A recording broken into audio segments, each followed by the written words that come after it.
Right, so we did have to just stop there. Unfortunately, my neighbour decided to get the angle grinder out. And nobody needs an angle grinder in the middle of the podcast. So hopefully it stops now. We'll pray. Quick prayer? No. No. Where was we though? Where were we? So we got to my family and got out of that, and alcohol. Alcohol. And this is where we were talking being about kids, around kids.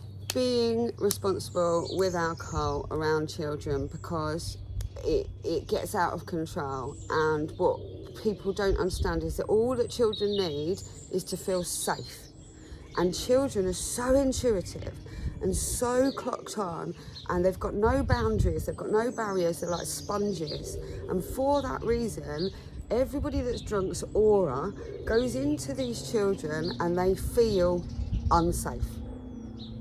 And when a child feels unsafe, they go into this little ball and they get really scared and they'll get into like fighting mode.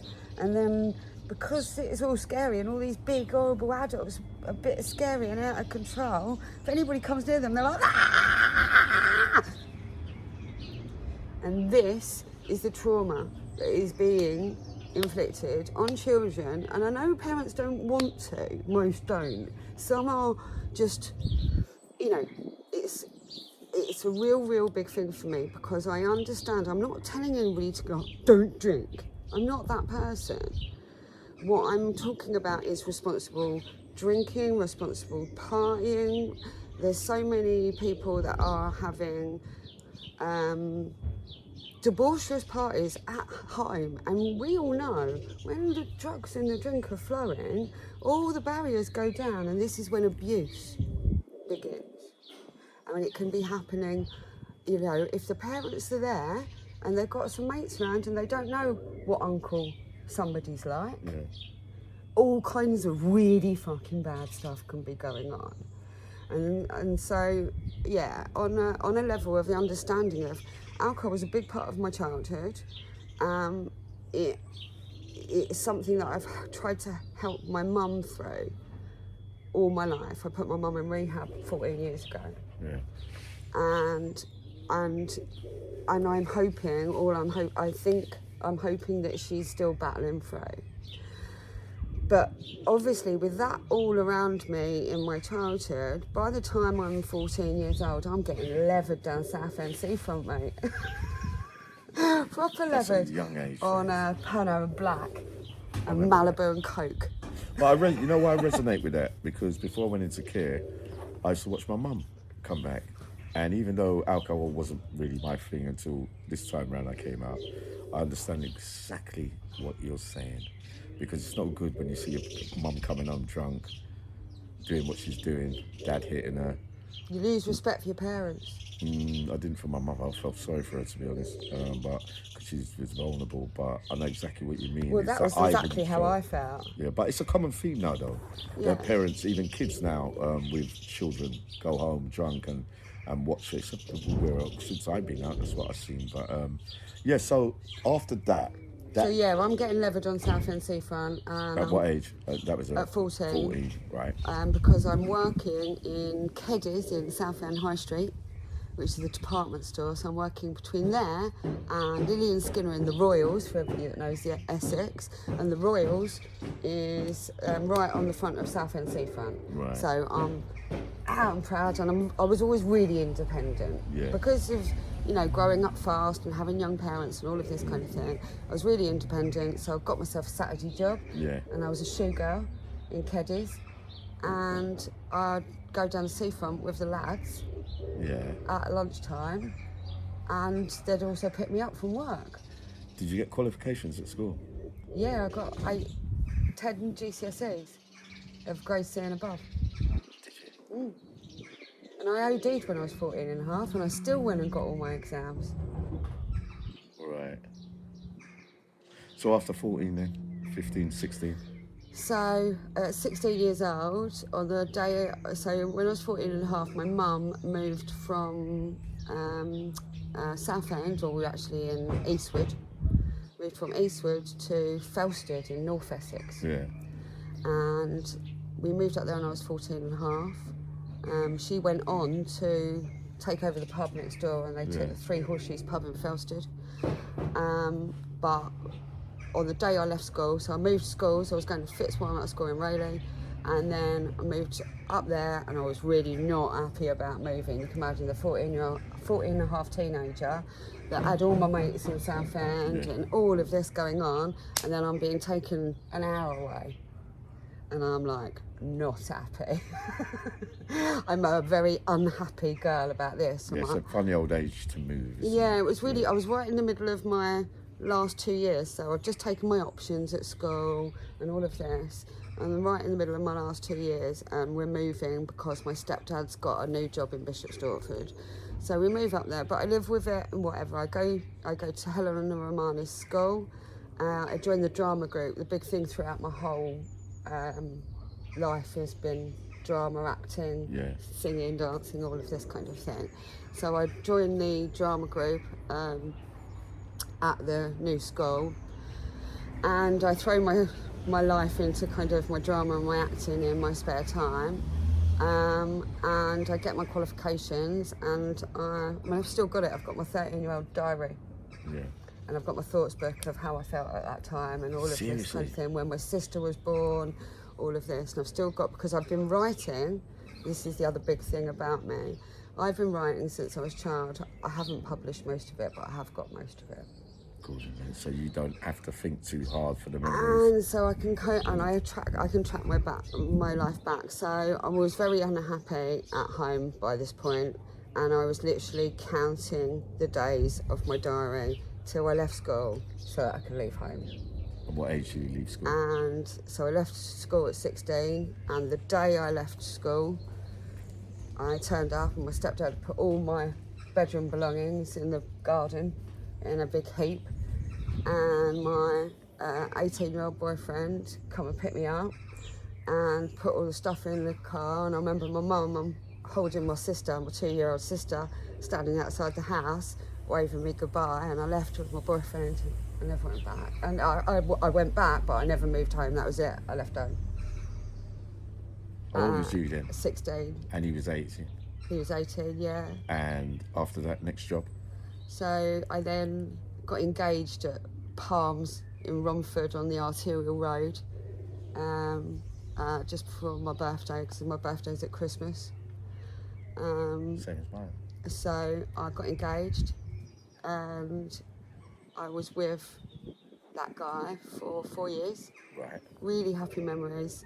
We moved to Chapel Heath. Yeah. And he's a lovely guy. I'd got to know him because he was my best mate's brother. Yeah. And he was my best mate's at school's brother, and so I'd actually grown up with him and been growing up with him over the last 8 years. Yeah. And he had been really decent, waiting to, but, by this time he's only young.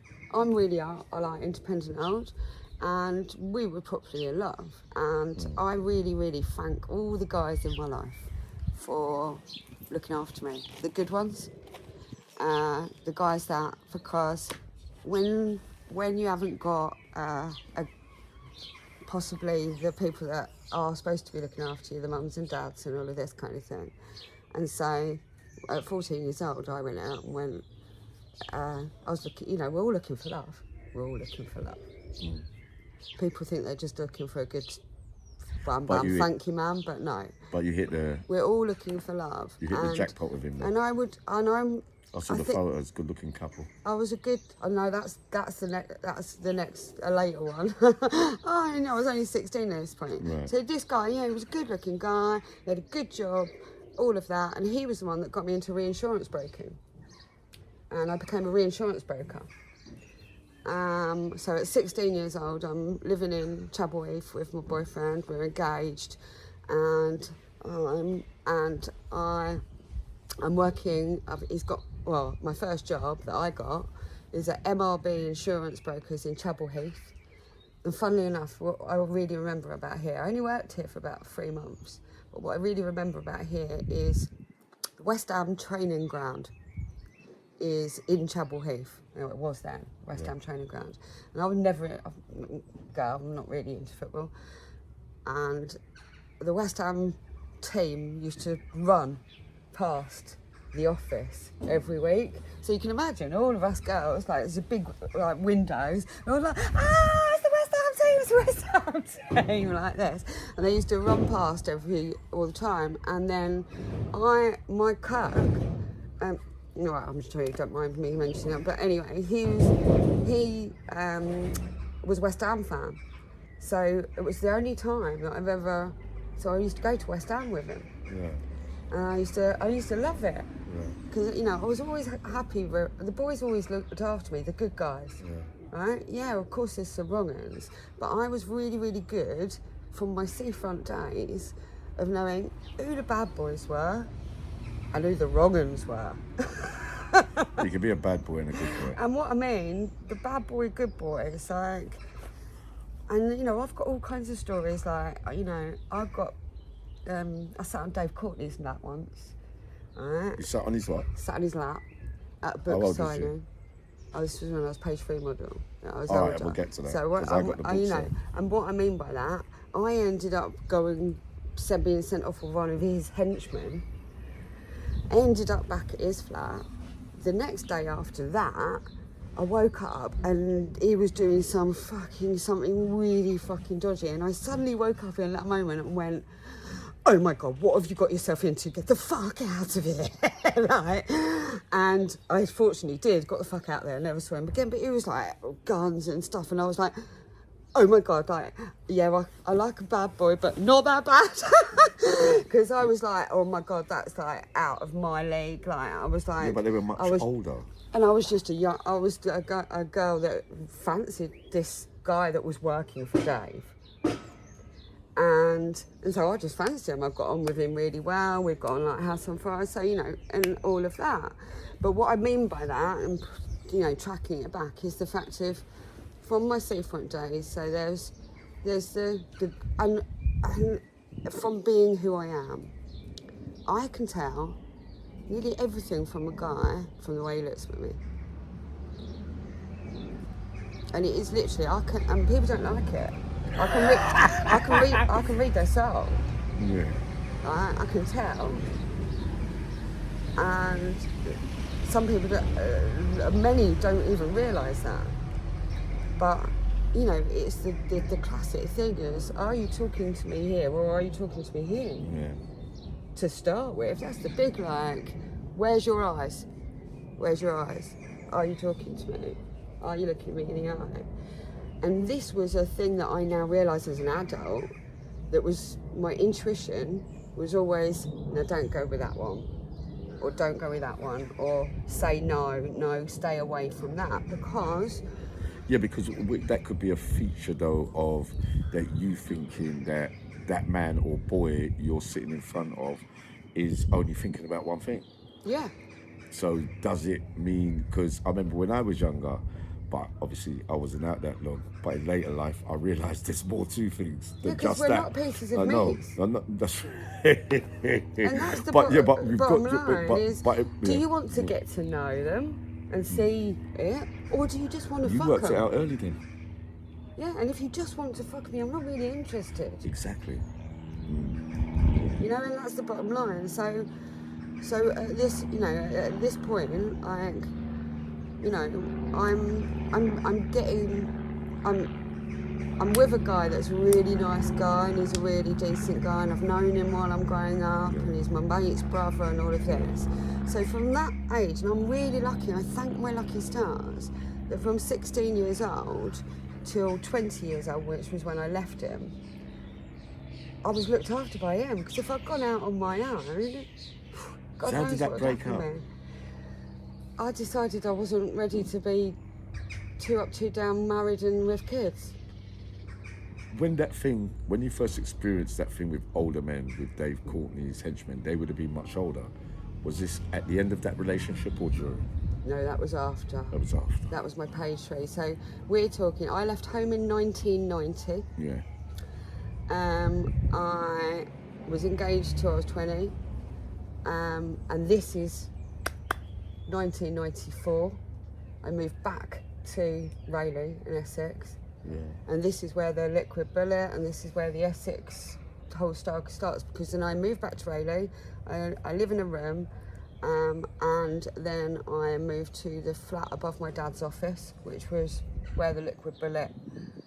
For anybody that doesn't know what the liquid bullet is, it's all about the Essex murders saga.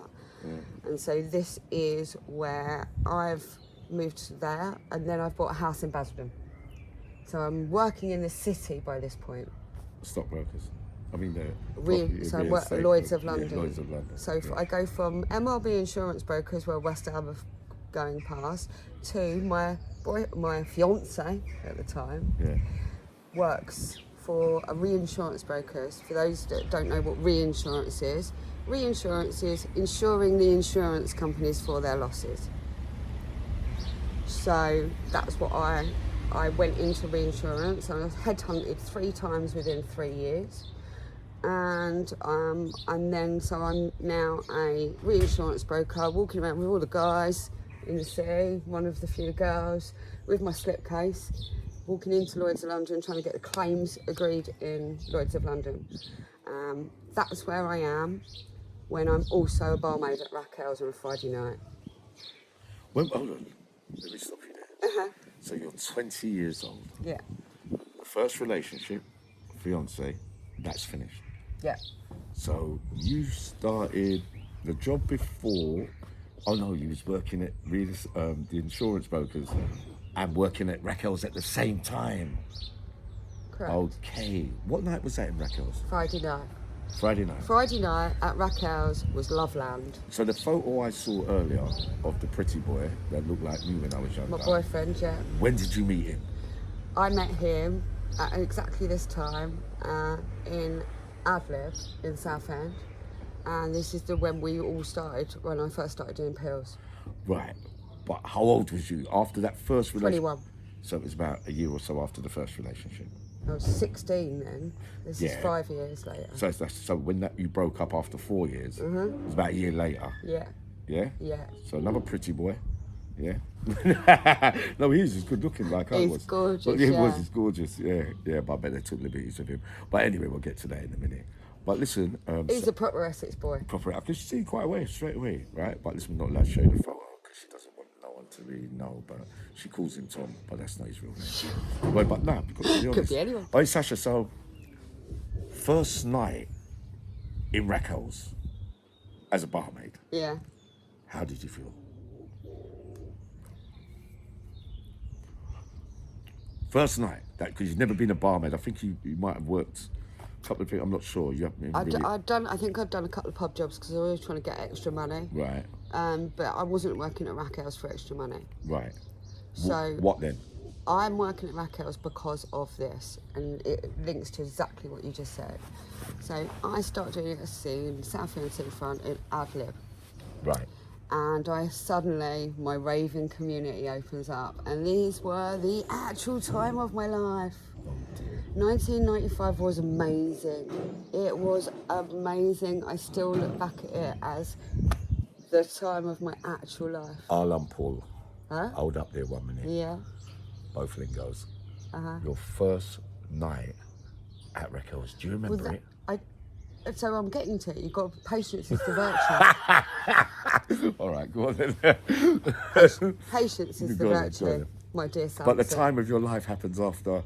No, it doesn't. No, all right, good. No, all of this shit with Essex murders, this is what screwed it for all of us youngsters. Us youngsters. Yeah. We were having the time of our lives. We were all connected. We were all out all weekend in this kind of sunshine, having an absolute ball. We weren't doing anything really bad. Right. And all of this stigma about the raving and all of this. I mean, fuck that. We're in 2024 now. You know, let's get real. This is part of history. Yeah. 1995 was an amazing time, and the reason that I'm ended up at Rackels is because it's the sister night to Adlib, and all of our mates. So we know, and these are the times when anybody that was there, everybody knew everyone. Everyone knew everyone. Everybody knew everybody because we were all going to the same scene, and this is what Rackels was a part of. It's the same scene. Week in, week out. And the same scene goes like this. We're all us ravers, so there's no club, without us lot. You know,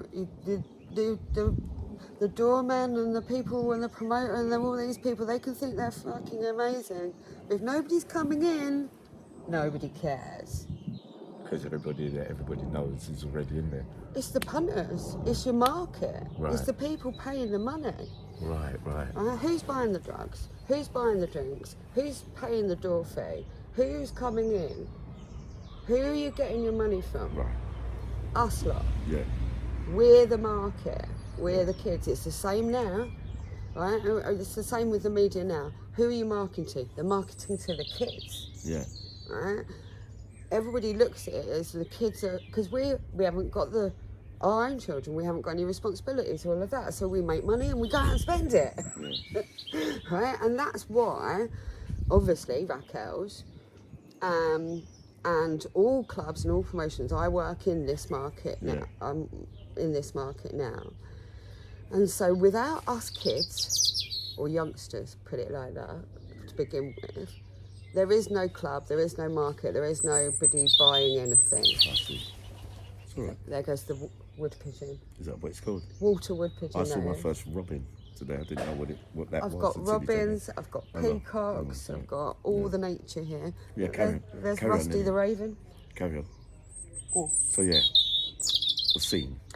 So the scene, and that's the thing. Yes, I was a barmaid at Rackels on Friday night, but I'm an Essex girl. Right. And I'm hanging around in the scene, and I'm going to all the clubs. Right. I go to Adlib, I go to Berwick Manor, I go to Rackels. We all go up to Leisure Lounge on a Saturday night in the East End. We go to Club UK, which is one of the other ones. We go to the Jungle at Epping Forest Country Club. Yeah. All of these are run by the same door. So, they're running it, they're making the money. Yeah? We're always paying in and being manoeuvred around to different clubs. Go this one, go that one. Now the difference with Rackels, and this was the thing, I wouldn't go near Rackels normally. No. Even back then, right? Because Rackels didn't have a very good reputation at all. What was its reputation? Violence. Right. Now, there's lots of different clubs and lots of different bars and lots of different pubs. Yeah. You can always, everybody knows that when you're in the scene, you know which ones are a bit dodgy, you know which ones aren't, you know which ones where there's a lot of fights, all of that kind of thing. Now the whole thing about the raving scene, the ecstasy generation, is we don't do fighting. We're all, you know, call us hippies, call us this, all of that, but we're about love, peace and harmony and having a good time. Whereas the alcohol and the money and the violence, all of that side of it is all the dark side, as I would call it. And so this is where the dark and the light, it's the young, the bright, and the dark, nasty people that are just wanting to have sex, make money out of all of this scene and pretend they're the fucking big boys. But you never knew that at the time, though. Oh, I knew the big boys pretending to be, wanting to be the big boys. Do you know what I mean? It's like you're not. It's about, you know, and you know this. Yeah. You grow up on the streets, really. I missed out on that scene, but I used to hear about it. Yeah. So you remember, I never experienced it. Yeah, and I tried to catch up in the last 4 years, and it ain't worked out. Yeah, you ain't going to ever catch up with all of that. Don't try and catch up, you'll kill yourself doing it. No, but this is very interesting. It's very educating for me, young Sasha. It is. So when you're out, you're in some kind of protection level. Supposed to be. In some ways. Because that's, you know, you're supposed to be in protection of hurting yourself and others and all of this kind of thing. We're out in there, and like you said and to me the other day, there's worse people out here than there is in there. So I've had to realise. And that's the fucking screwed up thing about this whole world. What's Zhivago's in Essex? Zhivago's is in the shopping centre. But you never went there? No. I kind of remember it, but I used to go to Jeanette. My first ever club I went to in Southend was Jeanette's. Yeah. And I went in there when I was 14.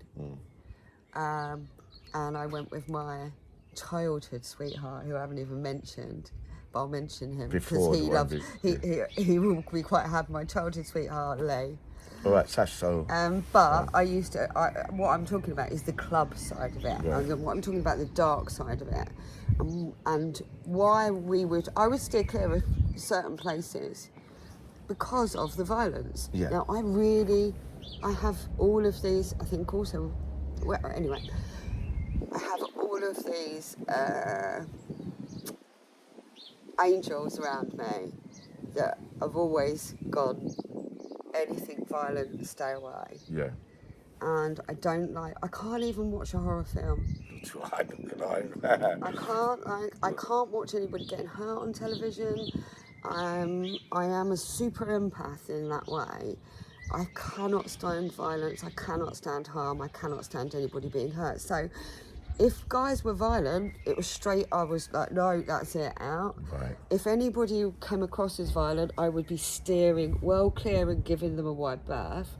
And if a club was known to be violent, there was no way I was going to go down there. However, Rackels on a Friday night was supposed to be different because it was run, the promotion, by Gary Sutton. Right. And he run Perfect Virtue at Adlib Yeah. and Love Lounge at Rackels. Yeah. And he's the promoter. Gary's now dead, recently. R.I.P. Gary, bless his soul. Gary was the reason that me and Kelly, me and my mate, ended up at Rackels because we are following this. This is our crowd. This is the promotion. We're his crowd. And that us kids. So, like with any club night now, you've got to have a passionate following. Yeah. And that passionate following, we're all like, yeah, we're going to this one, we're going, and we're a big raving crew basically of maybe 1,000 people. Yeah, and we're all moving around in Essex, and we know loads of people, and we don't know everybody well, but we're all moving in the same circles. I would not go near Rackels on a Saturday night or a Friday night or a Thursday night because I knew I was living in Basildon by this point, and Basildon is known to be rougher. Yeah. But those nights were the meat market or it just are known to be fucking fight after fight after fight after fight outside. And that Market Square bit, where that door particularly, and I don't know how long Humpty Dumpty was running it. But that door specifically was just known to be pure violence.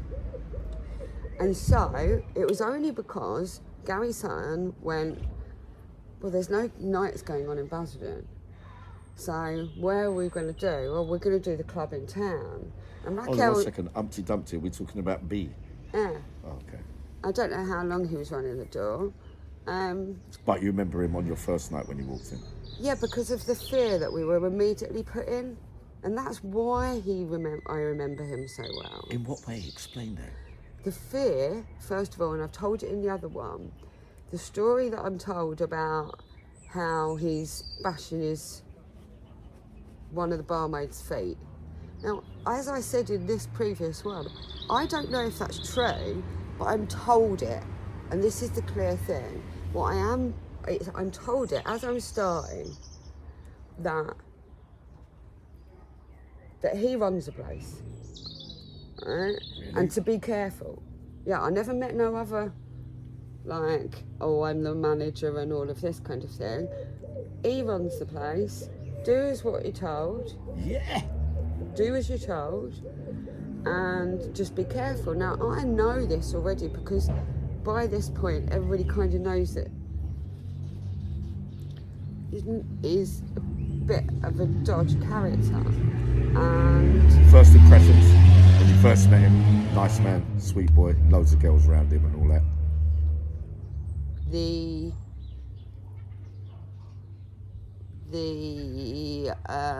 As I said earlier, the eyes say it all, and he always made my skin crawl. I can only be honest.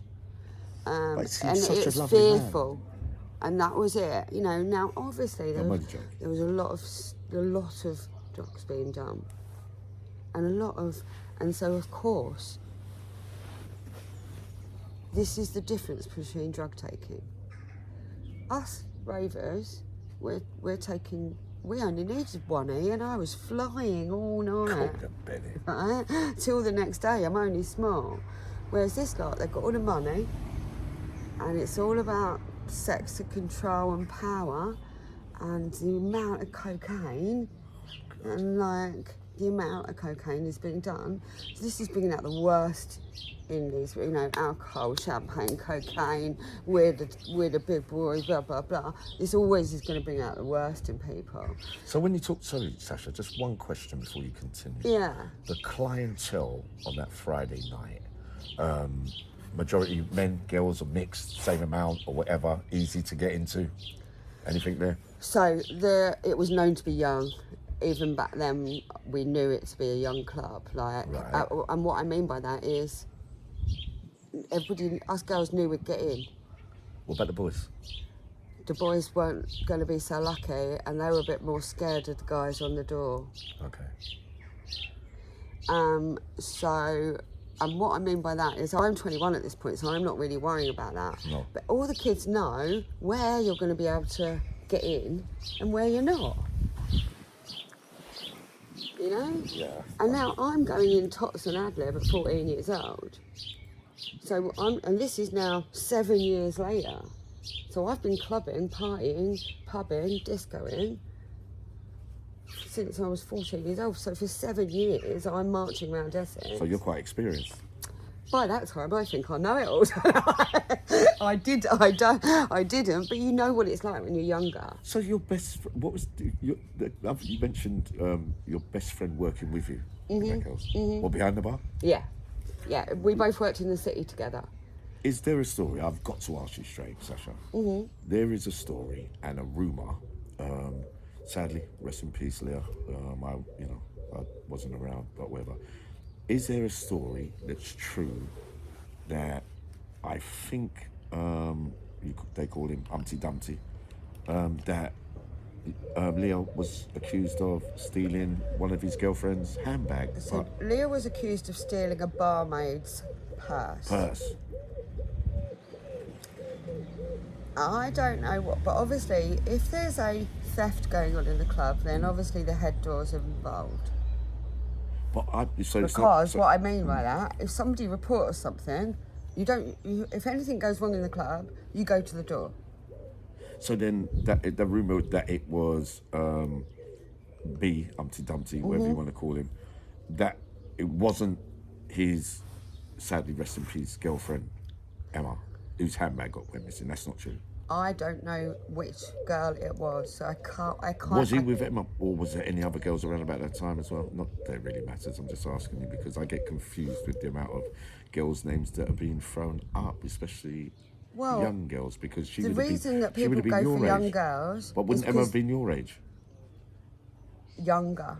Younger. Yeah. So Leah Betts. Oh, okay. Leah Betts was 3 years younger than me. Wow.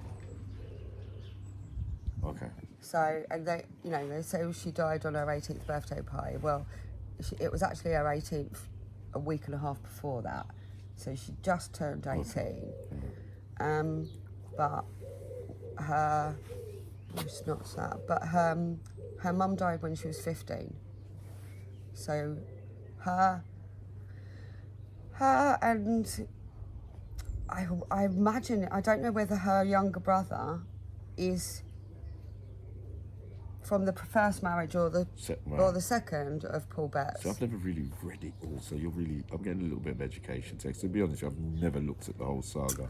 So, and I didn't even know this about, at the time, I thought it was Leah Betts' mum and dad. But it wasn't, it was her stepmom. Oh dear. And her stepmom was a nurse. So her dad's a Met police officer. Okay. But, and this is really weird, you tell me, but this is really weird. Why is it that policemen seem to be able to retire in their 40s?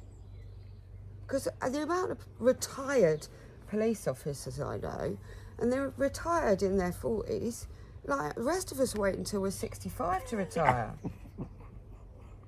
You sure they're not being paid off to retire and given a handsome payoff? Sounds like it. I don't know what will give us that idea. But anyway, we'll drop that. Anyway, We don't want no scandals back to today. Leah. Scandals? SACHA scandals? No. So, what I mean on this is, I didn't realise that back then. But Leah Betts had been going to Rackels, I know that. Yeah. So, but she'd been banned for this theft. So that's what That's what I think I asked you. So I've got a little bit stored, but I'm getting older now. So what everybody first needs to understand is, she died on her 18th. Yeah. So, and she'd been banned from Rackels for stealing, not for underage. And this is the thing. They're going, oh, she was being banned for underage. No. Nobody was banned for being underage from Rackels. No one. Unless they were a bloke that they wanted to get rid of. Unless there are somebody that they want to... Because that's the thing. Now when you look back, the amount of underage... getting blossomed on. The amount of it looks like it's snowing, but it's not. It's lovely leaves. Yes. You're doing well, Sash. Keep going. So, obviously, when Leah was going to Raquel, she was underage. She couldn't not be. Oh, that's right. Because were there many like that? Even then? on Humpty's, what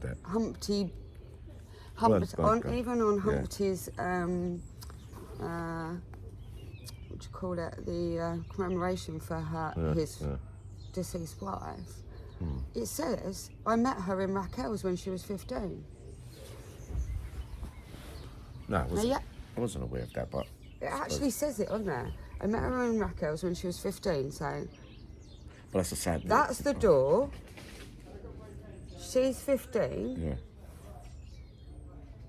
Yeah. So it's normal. That's three... That's not close to... like I said, I was going clubbing when I was 14, 15. It's easy to make yourself look older. I'm not saying that... Yeah. I'm not saying that... But it's either you know or you don't. I'm not saying that every doorman that's let a girl that wasn't sure whether they're 18 or not... But Raquels in particular, it was a feature. But it was known to be young. It was known that you could get in young. And when I look back at it now, I go, groomer's paradise. When I look back now, as an adult, I go, it was too young, and they didn't need to be, they didn't need to be letting in young girls into that environment, because this wasn't outside having a party. This was a lot of people doing, and when you've got all the Essex boys in there, I didn't know them. Like I said, they would just be guys to me. They'd just be older guys. Yeah. But what I do know, and I've said to everybody this before, left-hand side of our bar is the green room, what you would describe as the green room. And the green room is where it's all going on, or the big lines are being done, and all of the shots behind. No, while it's going on, while the club's going on. That's the closed room that none of the public are allowed to get into, is the green room. You mean the grooming room? Yeah, go on, sorry. You could call it in reality, it must be. Because everything goes hand in hand from what you're saying anyway. I wasn't there. And that's the thing, so you could call it that. So when you've got that kind of level of, let's call it high-level drug dealing. Young girls. Or what I would also used to remember was there's a load of big guys in there. Yeah. And when I mean big guys, they're not our youngsters. They're the old ones. And all of this door people and the Essex boys, most of them all in their mid-30s. So when you think about, they're in their mid-30s. Sasha, look, and one thing that 15, becomes apparent to me today, then, that you remember all of that from now there's films, Rise of the Foot Soldiers, and we know it's only a film and whatnot. I've never watched it. Sasha? Sorry. But SACHA, Tate, Rove, you didn't see much of them. Because if I'm listening to everything that I've ever heard, because like I said, I wasn't there, how come if they was in, that means they could have only been in there for a short time though? It must have been. They could have been in there every Friday night. But for how long? For how long though? If I hadn't been introduced to them, I wouldn't know. Yeah, but you saw a lot of other things, and no one's... They'd be coming in and out. Anyone try it on with you? Oh, everyone was trying it on me, mate. Don't tell me Humpty Dumpty did. No, I wouldn't. Because there's rumours there about that. No. All right. This is one of the things, Right. and this is where the whole me being raided comes in. So no, I'm pretty. I thought Pat Tate's house got raided for the drugs. I got raided. Hold on. Wait, how long was you at Rackels for? 6 months. So by the end of that 6 months, when the deaths happened, Yeah. I mean the build-up, sorry, when the raid happened before they died? The raid happened before Leah died. Before Leah died. But I always thought it was one of Pat Tate's girlfriends that got raided. Everyone got raided. So you got raided a while you was working there? It was a sting. Did you get raided while you was working at Rackels? Yeah, on Friday night before I went to Rackels. Just before I was supposed to start work. And you was with your second fiancé at that time? Boyfriend. Boyfriend? Yeah. Right, so they raided you for what? Drugs. And who sent them? Because I'm not putting words in your mouth or nothing. I'm not doing that, Sasha. I want you to be perfectly honest with me, because I thought I've got this wrong then. Because I always thought I've read somewhere that someone told me that Pat Tate's was a thing, and that someone that was on the door in Rackels sent them round it. So now you're telling me that it's you. No, so what I'm saying is there was a sting happened. Right. Right? The week before Leah Betts' birthday party. Right. So this is the first week of November in 1995. Right. And a drugs sting raid has happened by the drug squad across a load of different houses across Basildon area. Right. So I don't know if Pat Tate's girlfriend got raided. So that's quite possible. I might have that information wrong. What I know is they all happened at the same time. So maybe that house in Wickford, my mate got raided in South Church, I got raided, maybe somebody else got raided. This is all the week before Leah's death. Is there anyone that you believe that sent them round there? The person that's grassed everyone up in this whole thing. Obviously, I have to be careful. Yeah, but just say it in more. It don't really matter now, because there's things out there, but I'm not really too aware of this, because I only know about the Pat Tate thing, but I'm not sure if that's right now. So, do you believe that one of those doormen sent round the house? 100. And who would you believe that to be? Not there. I believe he was setting us all up. The Essex boys. You're not talking about Humpty. I can't believe he's like that. God, I couldn't believe it, could you? No, I don't know what will give us that idea. No, I definitely don't believe that. I can't imagine. All right, so that's your words, not mine. But I have challenged him on my own YouTube. Oh, have you? Yeah, I've challenged him on my YouTube. Don't, let's not get involved in it. No, I did Because like this morning, the police will be phoning my phone. So leave it. I could have done without all this today. So I know exactly what you've done. I'll tell the viewers at the end of this video. But Sasha, look, all right, so yeah, the raid, but what happened when they came down? Who? When they raided you, what they never found nothing, obviously. Yeah, so I told this story. I'll tell you again for your viewers. Your viewers. Okay, got it. So I left work on a Friday night and phoned my boyfriend because he was picking us up from the station, from Pitsy Station, and picked us up at 6:30. And then as he left the house, so he's 18 years old at this point. As he leaves the house, gets as far as the roundabout and the petrol station just up the road. The police swarm in, 2 police cars swarm in, pull him over, pull him out of the car, bang him straight on the bonnet, handcuff him straight away, and go, "You're coming with us, you've just left the scene of a raid." Right.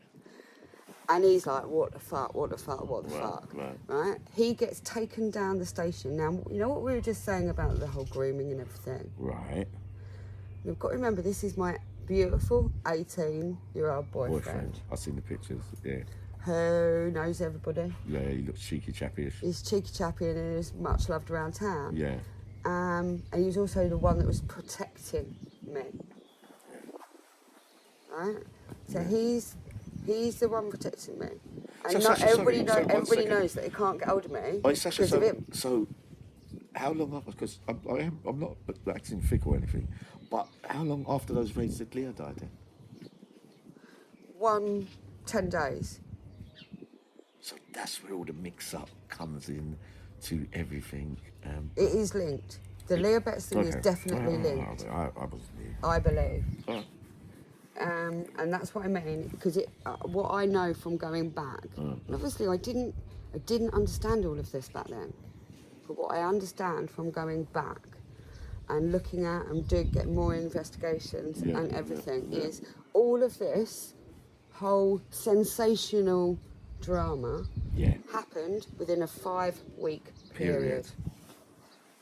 I think that sounds Bang, about right. bang, bang, bang, bang, bang, bang, bang, bang. And it was like that from the start. Raided, bang, Rackels, bang, sensational bang, media, and then one bang, big massive bang, bang, bang. And we're all like, whoa, what's going on? Drama of the highest order. And then we're all like, scared, oh my God, what's going to happen next? Shit, don't say anything. Did you stop working there after Leah's death? It shut. Oh yeah, it shut. Wow. See, I'm not really... So this is the story, Yeah, go so ahead. you know. Yeah, go ahead. Say it again. So I get raided. Yeah. Thankfully, no controlled substances are found. No. Thank fuck. But you wasn't really. I was doing pills at the weekend. Yeah, but you're a party girl, but you're not a dealer, are you? Yeah, I mean, but the thing is... So why they raided you for? I know. And this is the whole Unless thing. you're telling me something. No, I'm not. This is the truth of it, and this is why it's so suspect. Because I'm not... There's no drug dealing going on at my house. No. None. Like, literally, yes, we're young, but remember, it's my house, so this is the law, right? It's my house. And for you to raid, for Essex Police to raid me, they've got to be me, under surveillance, right? Or my boyfriend, but my boyfriend's not living there. He's still at his mum. No. Right? This is my house, my mortgage, my house. Yeah. Right? So for them to get a warrant to ram my door in and to put me, 21-year-old, in this amount of fear, right? Because I've turned up, there's 12 CID. 12 CID in the house, ransacking it. They're ransacking the place, pulling everything out, pulling the CDs out, going through the litter tray. No, there must have been more people right? that got raided. Right? And at the same time, my mate in South Church, I hear them go, we've just had a result in South Church. So my mate, who's also going to Rackels and getting stuff off Mark Murray, right? That was the... Mark Murray, so he's the one that's given me the apple. Yeah. As well, and he's always given. But obviously, he's working for Bernie. Bernie's get him to work for him. Sorry, but I thought Bernie was working. I mean, we can blur that. No. Yeah, you can't accuse anyone that hasn't been nicked for anything. But we take that. No, back. But that's all. He said that in dispatches. But I thought he was working. I thought he was working for SACHA. That's all out. It's but they're higher up. Oh yeah, go on. Yeah. So at the same time they go, we've just had a result in South Church, right? And that's where my mate is, and he gets next with 28 apples. This is before she dies. This is before she's even taken the pill. Yeah, so I think everyone... But this is 1 week beforehand. So what you've got to remember now is the pills that killed Leah, and I'm not saying this, it's not an aspersion or anything, but what you've got to say this. I know for a fact that Essex Police had 28 of those the week before the party. Right? Now, it has been known for corruption to happen and that they don't just get rid of these narcotics that they've just seized.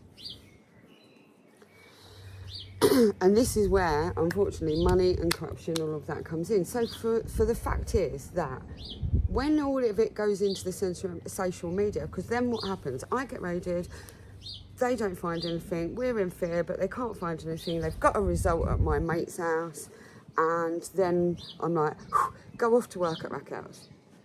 Then the next Friday, I go back to work at Rackels, get an apple at the end of the night, right? Me and my mate go home, do them, they're really strong, but they're great, yeah? Next night is Leah Betts' birthday party. Yeah. Monday morning, news of the world, pictures of her in a coma. I remember. I wonder who's in I was touch with the looking at News of the them in jail. World. I was in jail. I watching. wonder who's in touch with the News of the World. I don't know. Can't imagine. No. Can't Oh, imagine. but Sash, all right. So after that, we'll get away from Rackels now. Before I go off. To the end. No. But listen, Angel, look. You left Rackels, it got shut down. So I'm aware now. So the whole world media was there, mate. The whole world fucking media. world We don't want to get media. into the politics of too much of that, but we're talking about your life today. Okay. Your life doesn't revolve around just about that 6 months there. It doesn't, no. So when you left there, your next job was what? Was it what I'm seeing in here? So, Blood seed, boy. you have got, you're honoured. Explain that, You've got the scrapbooks. Your modelling career, was that after Rackels? Yes. For how long? I started modelling in November 1998. Right, so that's way after Rackels, though. This all happened in end of 95. Right. Then the whole, well, it's obviously 96, and the guys went down in 97. I think the whole court case for the murders. Yeah. Yeah, I've obviously, I'm not working on Friday night, but I'm still working in the city, so all of that. So why leave that to become a page 3 supermodel? And well, this is. I can't show you. We're not going to show you. Leave it, Sasha. Well, how much do you think we could get? Blood seed. That industry must be funny though, Because I because could get people to buy me a coffee to show them my scrapbook. Lord and Bennett, mate. I know a lot of men inside would like this. Oi, but Sasha, listen, no, they're good though. Oi, Sasha, so what made you go from that bit there to that bit there? Because unless you was getting more money, that industry there, I'm interested in because during that time you would have experienced. How many years was you in there? Full time for 2 years. Yeah. But I was still doing modelling jobs and stuff still coming out right the way through for about 10 years really. Yeah. But I was only full time for a couple of years.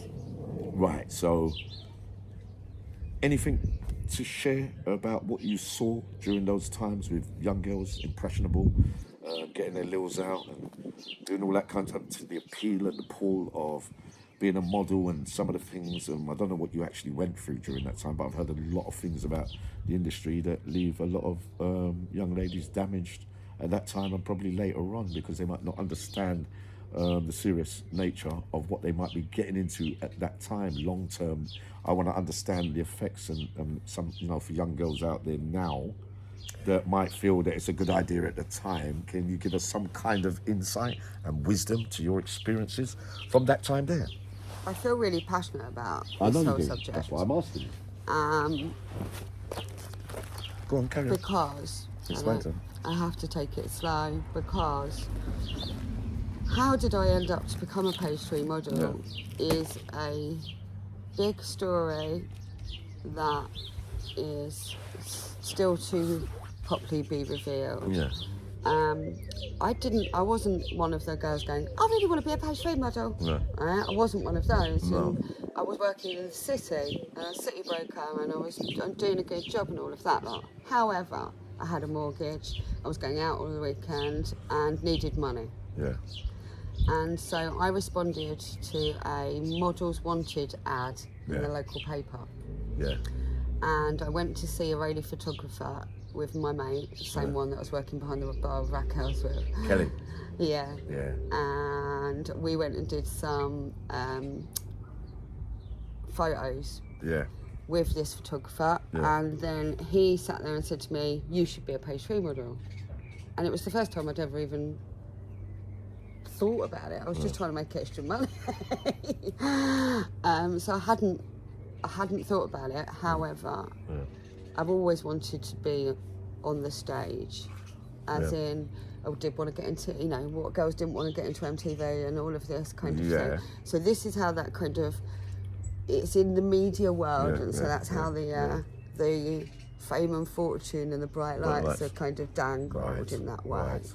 But at this stage, I just was trying to make extra money. Anyway, the long and short of it, my pictures, and there is a bit that went in, but can't talk about that at the moment. But my pictures got sent to a massive publication. Yeah. And the guy that owns the sport Yeah. liked my pictures, and he put me in his paper. So I hadn't even thought about it really before that, but then he made me strip of the week. And so I went straight into the sport in November 1998. The story was City Broker Bears All. Oh, God. Big headlines as usual. And then I went into the Sun, the Star, and... Good money? No. Oh, God. Your job was better before that. You get 150 quid for being in the God. Sun. Bloody hell. Every job I did for the sport was 150 quid. Yeah. I was sent on all kinds of wrong jobs. Yeah. And it was really, really... I was, as much as I thought I knew it all, I was still very naive in many ways. Yeah. And how people were trying to corrupt me, getting me to do porn, getting me into... This is what I want to know. Or basically trying to groom me into prostituting myself in every way possible. And I had to have an extreme level of fighting spirit to not be corrupted, not be taken, not be... And I've got some mental stories that have been really, really close. Yeah, I know. There was... it's not that I would change it, because I managed to get out of it without being raped. Did you witness anything that where you could resist? What you're saying is other girls couldn't. Many couldn't. I was lucky. I was older, right? I was very rare actually, because in those days the big thing was sweet 16 gets her tits out.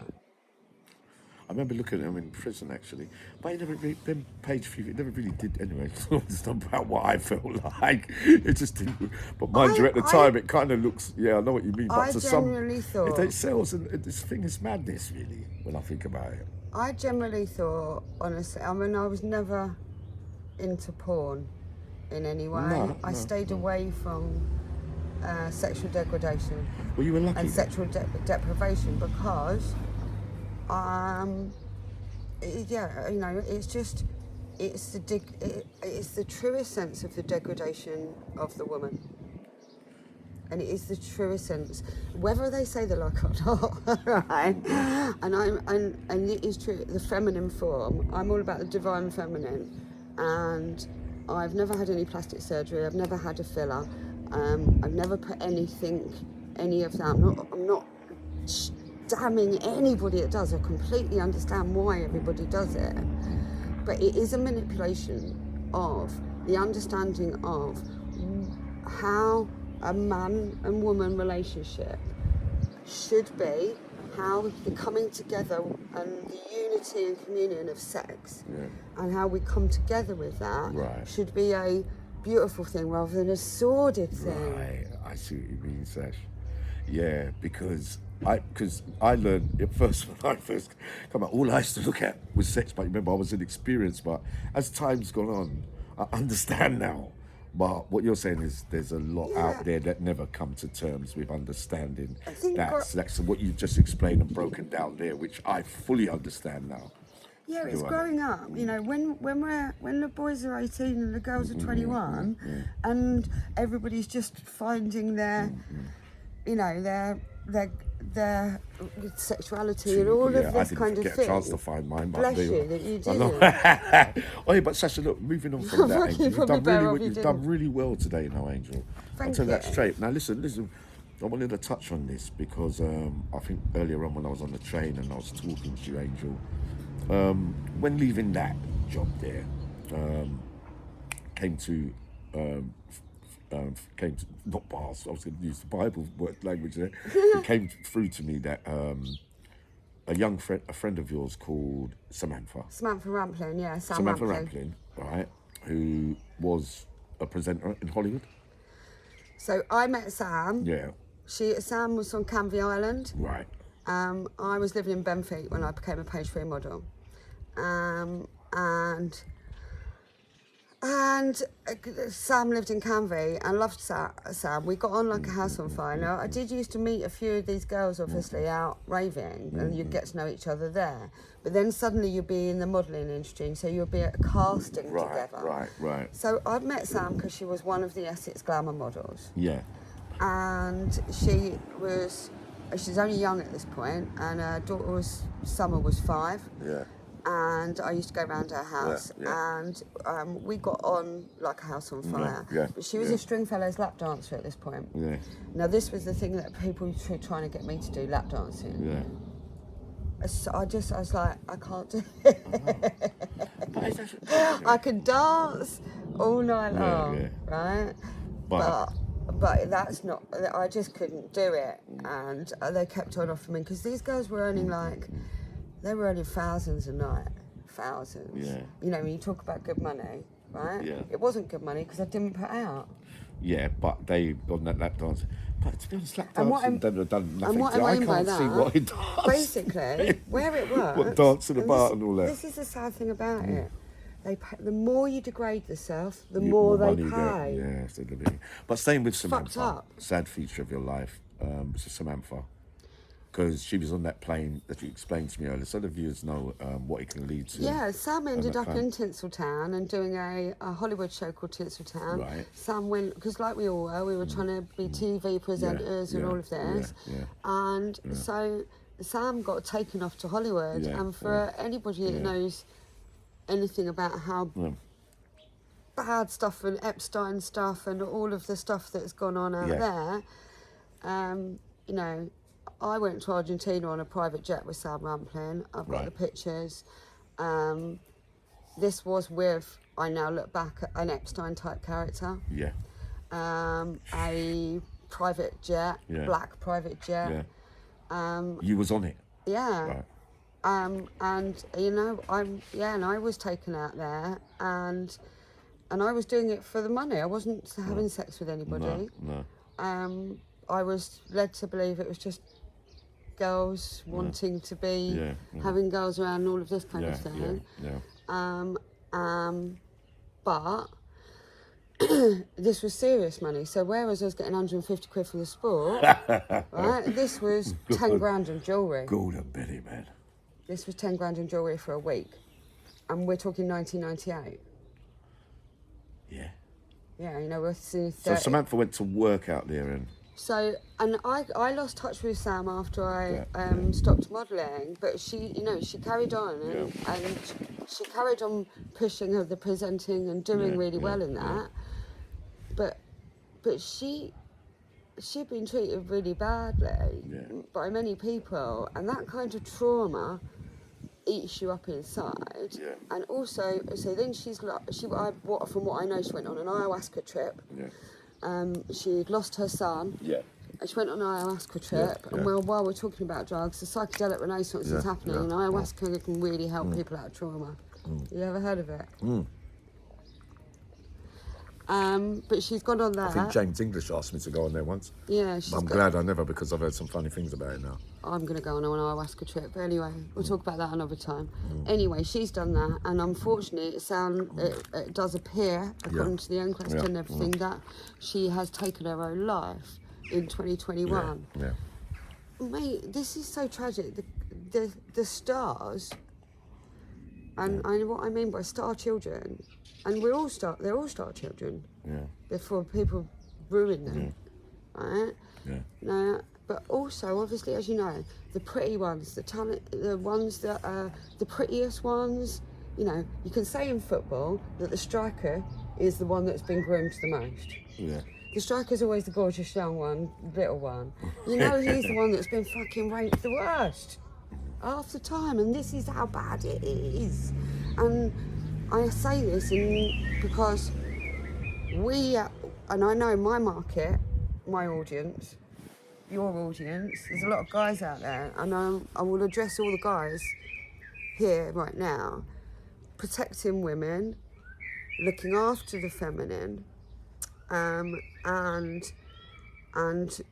I know there's an awful lot of guys that are really struggling because there's been people being really bad, and they feel like they're not be able to do anything about it.